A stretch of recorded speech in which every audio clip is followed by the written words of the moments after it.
Hi viewers, L hope you are fine and L request subscribe this channel. The night my parents threw me out, it was raining so hard I could barely see the street through my tears.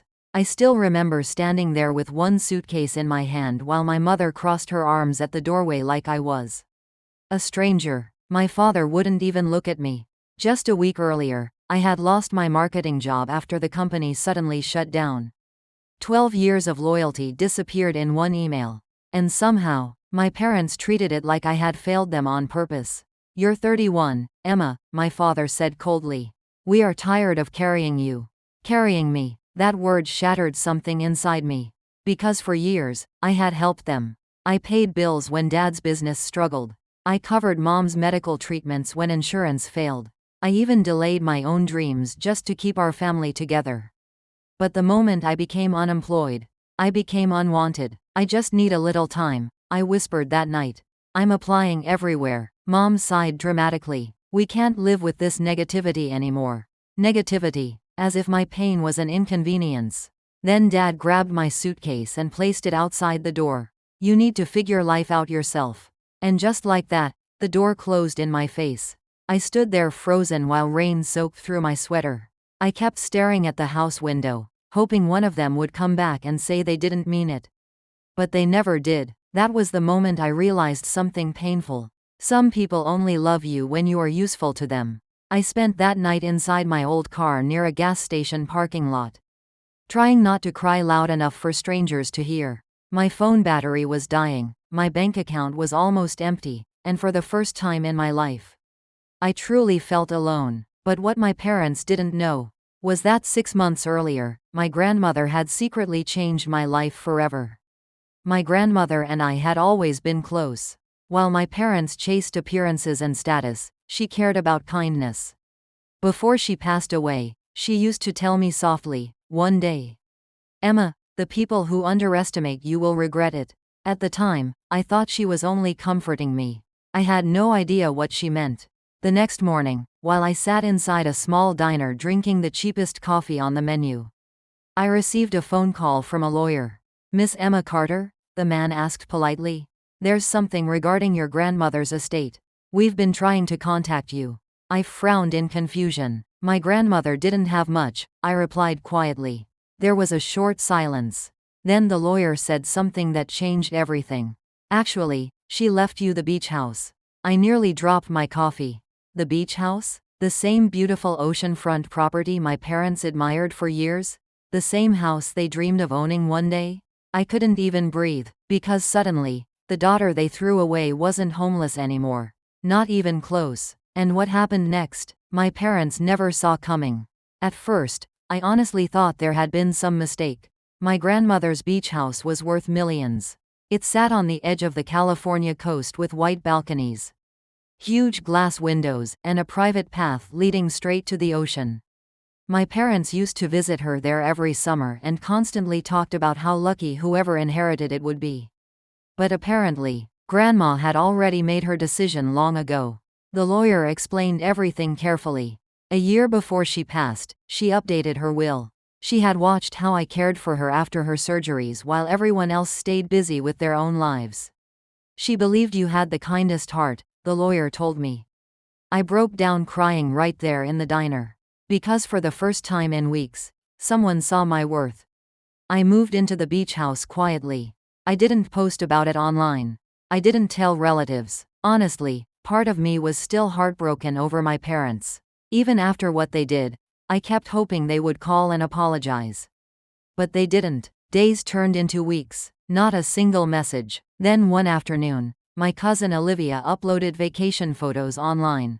And in the background, my beach house appeared. That's when everything exploded. My phone suddenly filled with missed calls from my mother. Then texts. Why didn't you tell us? Call us immediately. We need to talk. Need, not want. Need. I ignored them for hours before finally answering.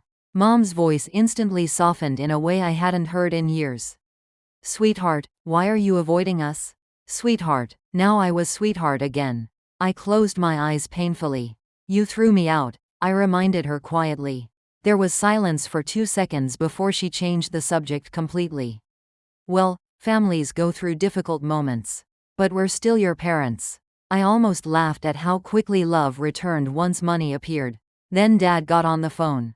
We should discuss the property, he said firmly. It belongs in the family. It is in the family, I replied. His voice hardened immediately. You know what I mean. And there it was. Not concern, not regret, just greed. A week later, they showed up at the beach house uninvited.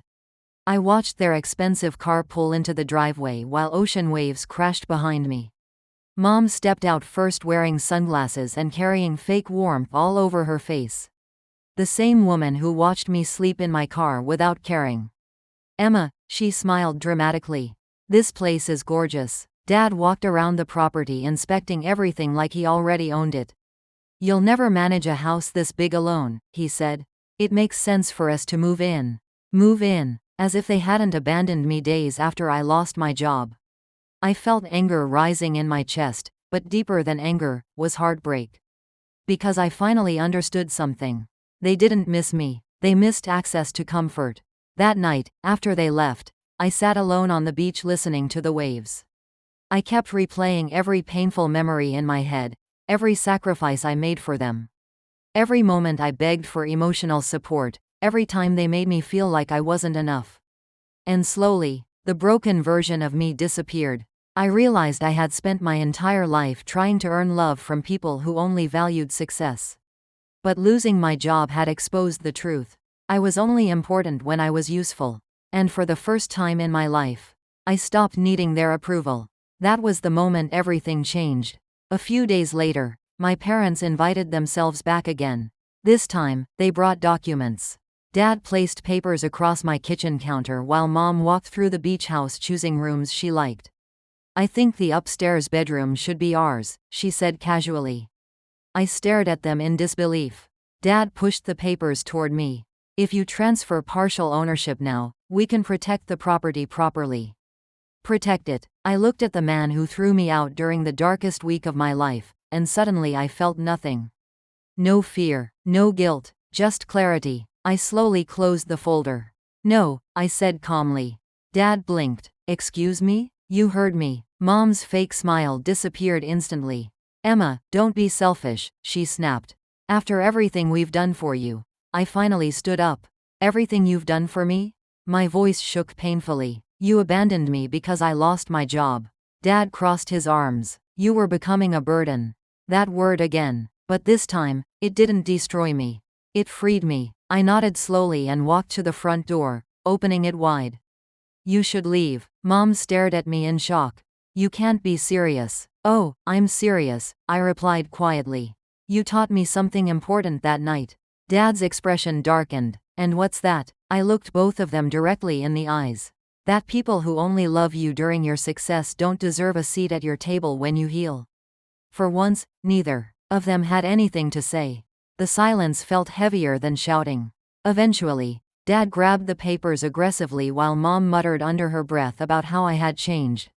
But the truth was, I hadn't changed. I had finally stopped begging to be loved.